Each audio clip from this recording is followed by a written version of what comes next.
Hi, I hope everybody can hear me. Thank you for tuning in. I want to talk about retail in the cultural and visitor attractions sector. Uh, and I'm hoping that the technology is working.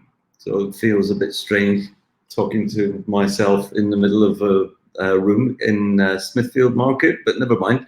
Um, Thank you for tuning in. My name's Callum Lumsden, and I'm just right. Yes, okay. I'm off and running. My name's Callum Lumsden. I run a design agency called Lumsden Design. We specialise in doing bespoke retail and leisure environments for museums, galleries, and visitor destinations, pretty well globally.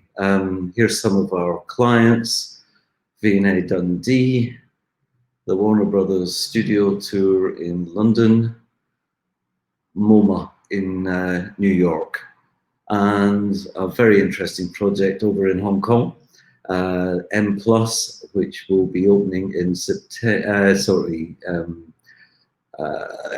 March of next year in Hong Kong. So it's literally on site at the moment. The reason that I've called I Can't Get No Satisfaction is I think we, as a sector, need to be looking at lots of things about retail and the non-essential shopping blues and how visitor attractions can beat them is something I've been thinking about quite a lot. When this whole lockdown COVID issue started, the pandemic, it really put into focus so many things. And one of the things that's close to my heart, along with many of you guys, is can museum and visitor attraction retail survive in what's being called the new normal? When this all began and we were all in lockdown, looking at the news, seeing what was happening, there was a whole load of doom-mongery going on. The Edelkoor, very famous futurist, came up with this will signal a quarantine of consumption, which is a very interesting way of putting it. I think people are really looking at what am I buying, why am I buying it, where am I buying it, and that also comes very much from the whole green issue and all of that side. Mr. Howard Saunders, a retail or the retail futurist, there's no question the retail apocalypse has arrived. Thousands of shops, pubs, restaurants, bars, cinemas, galleries, and venues will close for good. He's kind of making a pretty realistic prediction, isn't he?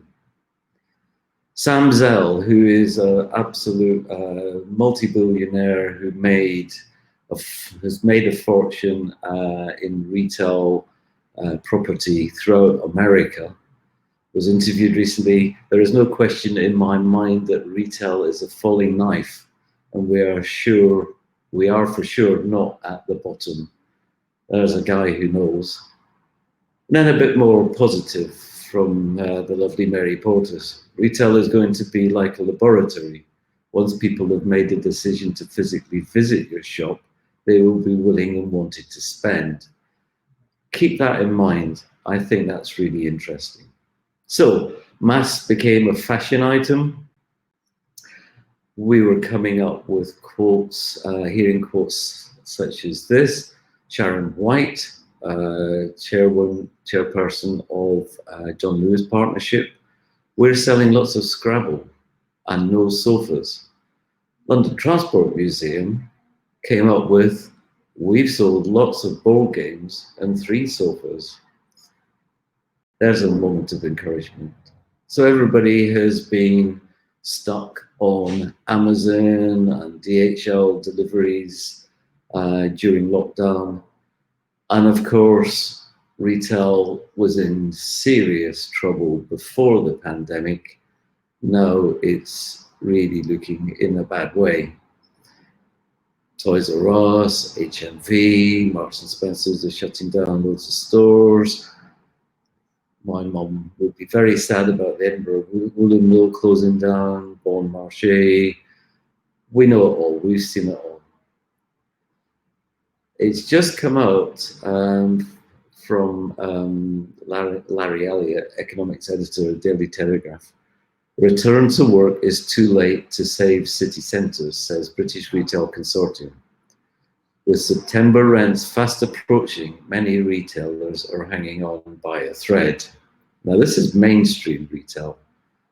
We are, in terms of everybody on this conference, are interested in museums. Not to say that we're not sad about mainstream retail as well.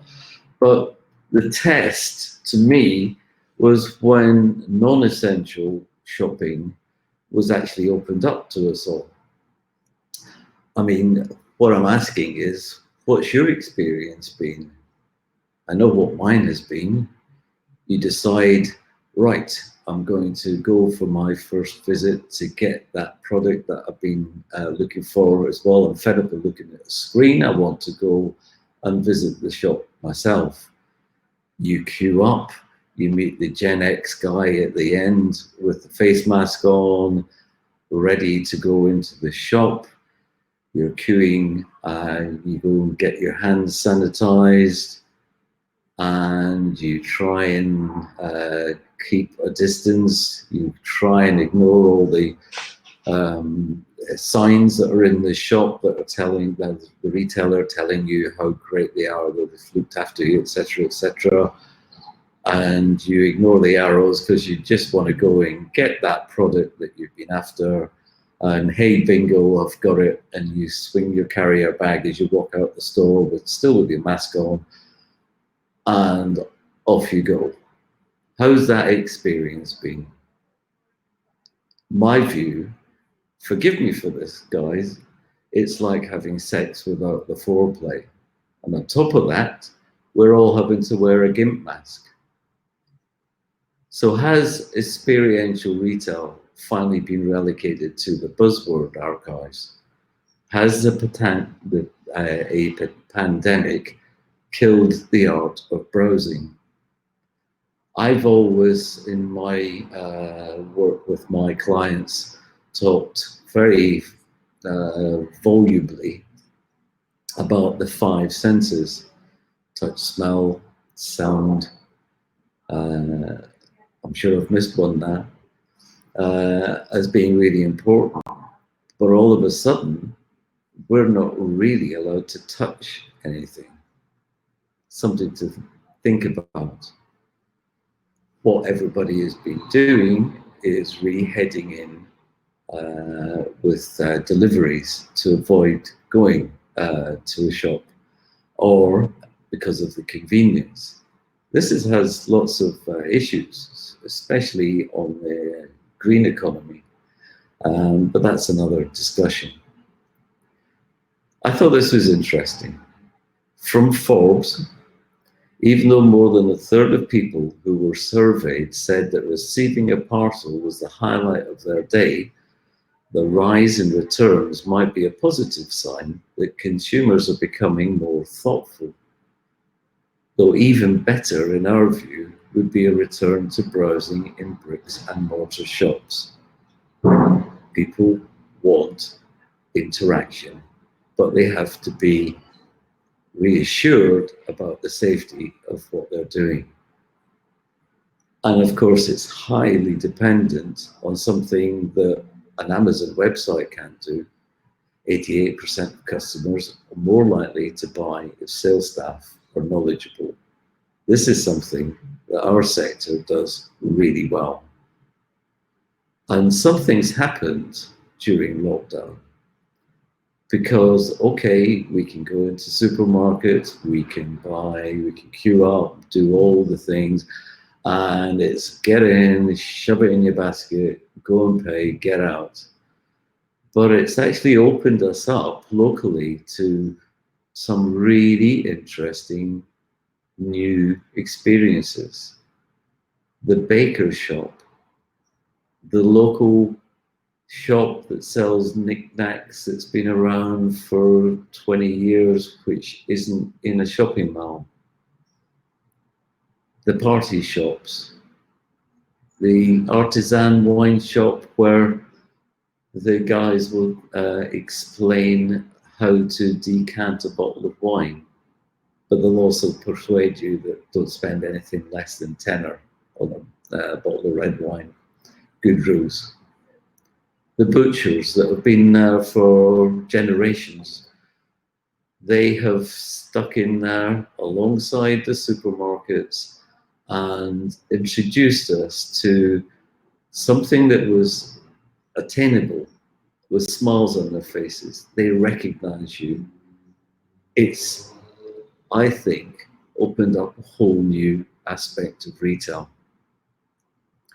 And while all those troubled retailers that we've been hearing about are taking cover, and we're doing anyway, digitally native brands can open stores fast enough. Here's an interesting statistic. Approximately 2,000 digital brands in the USA have opened stores, with some 850 more planned by 2023. The digital brands see the value of bricks and mortar. And here's some examples, great examples from pet food to makeup. And guess what? Amazon have opened bookshops. They've even bought Whole Foods, so they're now in the supermarket trade. Places like Samsung in New York don't even sell products, they're showrooms. And my view is that if there's no fun on the high street in mainstream retail, there's still experience to be had in visitor attraction shops. Because the visitors to our locations are going to be inspired.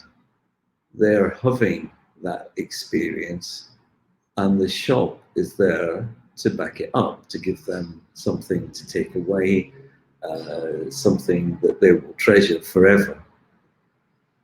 So the problems, in my view, not my view, from the Irish Times, the problems are fourfold: safety of staff, safety of visitors, management of experience, and finally, where is the money going to come from? This is the difficulty, and that's where retail really has a part to play. And quite rightly, they're also saying in this, all museums aren't created equal. The big city museums, the little ones, the small houses in the National Trust, there is such a variation. It is a serious issue to come up with. This came from Decision House. I've been working with ALVA, the Association of Large Visitor Attractions, quoting them: "Let's not forget the underlying motivations for visiting attractions are new experiences, learning, fun, relaxation. The challenge to us all is how can we implement these much desired safety measures, yet simultaneously continue to deliver our amazing experiences." The previous webinar that Lizzie Moriarty hosted was really interesting to hear so many different views from people like the Science Museum, etc. I encourage you to look at the recording if you didn't tune into that one. The Spectator said, if the currently confident might be the first to come back, the culturally deprived are the first to be cut. Now, Dia Barkett is saying museums should shut. Quite clearly, that's not going to happen, and nobody wants that. But there is that whole thing of the opening museums to the biggest diverse audience possible. If you're having to book to go and visit a museum, that's going to make it slightly different. So museums, National Trust sites, zoos, galleries, attractions are destinations that we've all missed. Destinations that are providing unique experiences in real time, providing experiences, education, stories in environments that dazzle and excite us. And for retailers working in these places, that's exactly what it needs to do. The latest figures are saying from DCMS that a rise to almost 25% of normal footfall. So it's coming back reasonably steady. It's about 4% per week in visitor numbers. But the big statement here is city centre museums and galleries are experiencing the slowest rate of increase. Think back to what I was saying about local. I thought you might be interested, and I hope this video works. This is a new museum that's just opened in Eskişehir, and you get a pronunciation right, in Turkey. Odun Pazari Modern Museum, OMM. Let's hope that it works. Nope.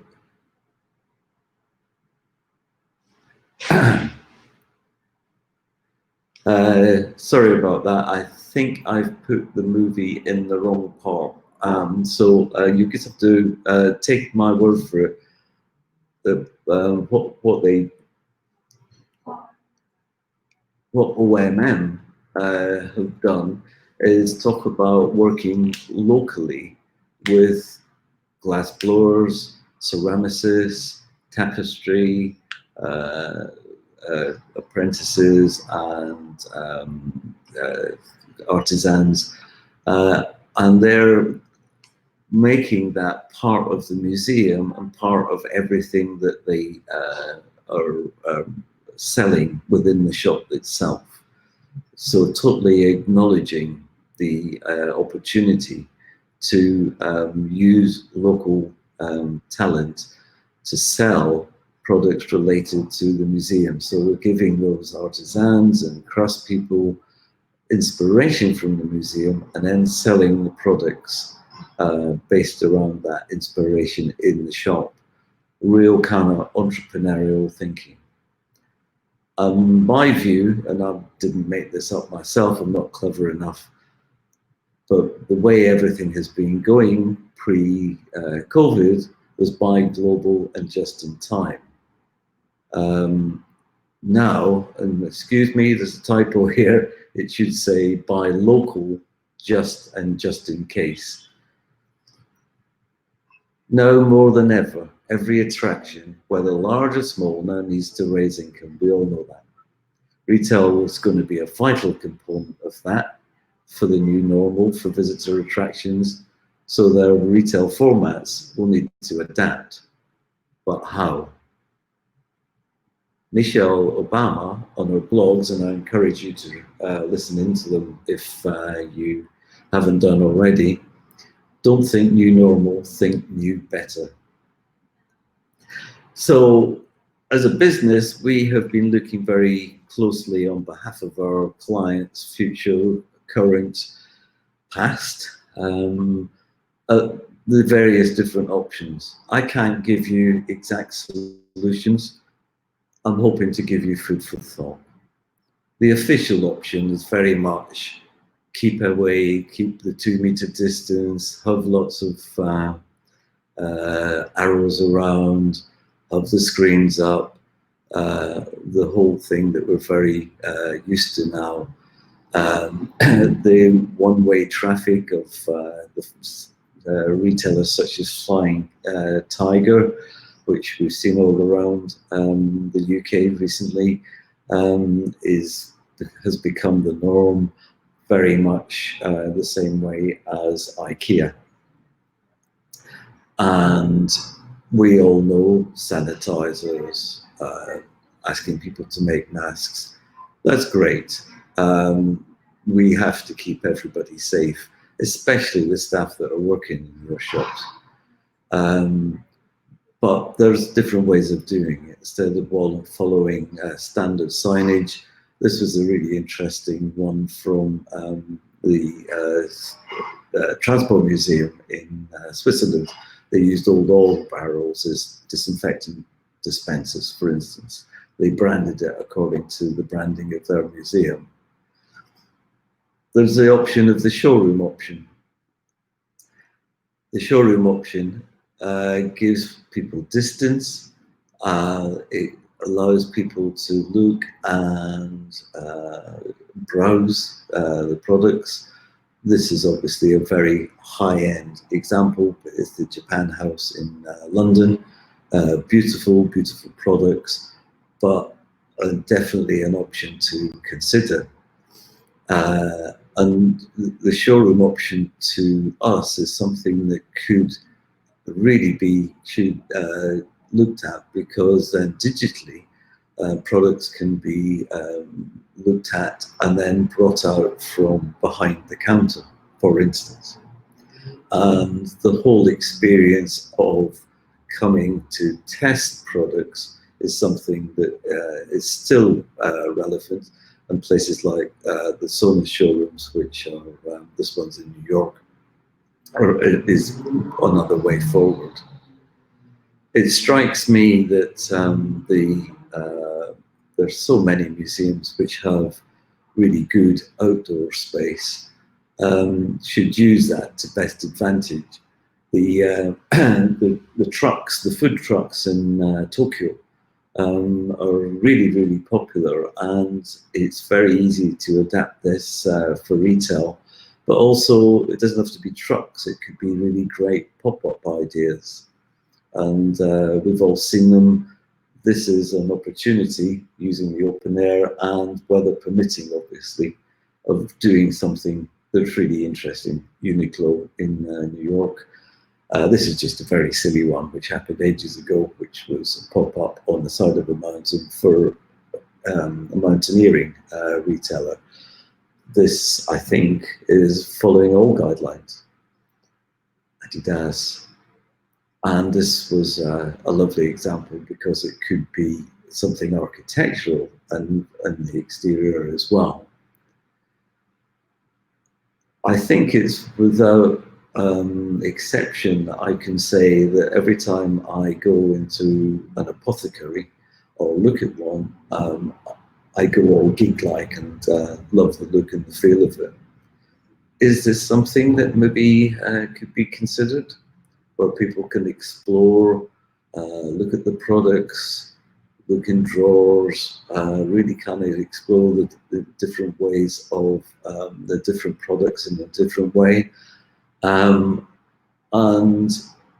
do that in something that might be appropriate for a museum store of some description. Of course, there's a digital option, and with apps really taking over. And we all know that we look at our iPhones and smartphones before we go into any retailer to check out costs and compare prices. This is going to be something that's really going to help, but social media helps as well. The Palace Museum produced a range of lipsticks based around one of the Chinese dynasties, and particularly targeted 17 to 28-year-olds, and this has been an enormously successful brand for them, and really kind of targeting people. The Palace Museum, this is in Beijing, has been a really successful way of doing it, and understanding and bringing a new generation of visitors into their museum. I think this is a stage too far, but this LIFVS is a standalone supermarket with no staff in it whatsoever. You have an app, you go in, they're in remote places, which in Sweden is fairly common. Buy your product, fill up your shopping bag, and digitally it's counted up and off you go. That's how far retail could really go. So there's no reason for social distancing at all. It can all be controlled digitally. Then there's the theatrical option, and one of the things that we've developed for the M Plus Museum in Hong Kong is a gift wrapping experience, where there's lots of different options for gift wrapping. That is something that could be done very safely, but actually add a bit of experience into the whole shopping time. Events within the museum, such as the supper club in St Pancras, and seminars and work classes, workshops, are something that can really help bring more people into the actual space itself. And things like the fragrance lab in Selfridges, so it really kind of bringing life back. So what I'd suggest to everybody is be brave and think outside the box. Some clever teacher came up with this great idea. And please don't be like the two Ronnies in the Four Candles sketch. And sadly, I can't show you that live either, but I thought everybody could do with a laugh. Thank you. I'm very open to questions. Happy to fire anything at me. Thank you, Alice. Good to see a lot of familiar names on the chat list.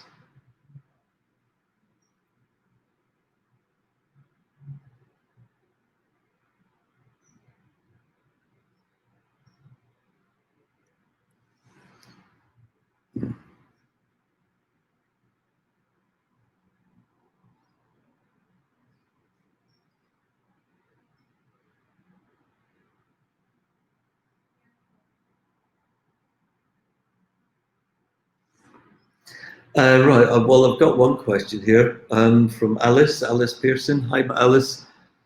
It's very interesting because what I'm hearing from our clients is that people are spending more. They're actually, because it's, some of it is to do with tourists, and we're all missing foreign tourists. But what's happening is that UK visitors are looking at slightly more expensive products because they're able to take them home. There's one thing. The Science Museum on Lizzie's webinar, which was just before mine, are seeing a higher spend per visitor, albeit there's less visitors, but the price point has gone higher. And gift wrapping, yes, that's why I'm suggesting it. That can be charged for, so there's another way of adding some more money.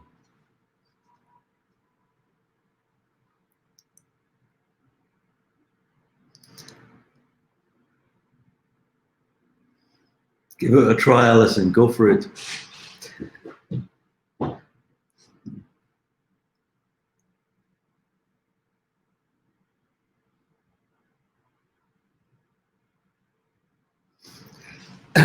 Any more questions? Okay, I'm going to sign off. Thank you ever so much. I've done 28 minutes, which is just about right. Hope you have a great afternoon. Cheers for now.